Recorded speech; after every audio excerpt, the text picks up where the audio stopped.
ये मीनारतुल मसीह क्यों बनाया गया था? क्यों बनाया गया था? हदीस में है ना, हज़रत सल्लल्लाहु अलैहि वसल्लम ने फरमाया कि मसीह मौद आएगा हैं तो दमिश्क के मशरिक में मीनारे के ऊपर उतरेगा हैं।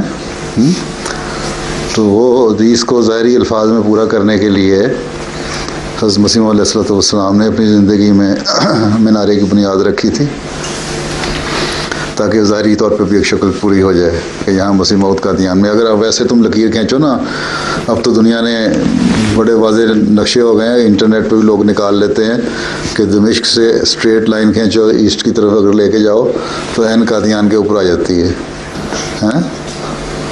तो वो इसलिए उसको पूरा करने के लिए ना, एक ज़ाहिरी शक्ल पूरी करने के लिए भी इंसान ने शुरू करवाया था। कुछ 6 फुट के करीब मेरा ख्याल बना था की ज़िंदगी में। फिर खिलाफत सानिया में बाकी मुकम्मल हुआ उसकी वसानी के ज़माने में हैं। उस हदीस को पेशगोई को पूरा करने के लिए, हदीस को पूरा करने के लिए हैं, एक निशानी है मसीह मौद की आमद के साथ मीनारतुल मसीह की, सफ़ेद मीनारे की। ठीक है।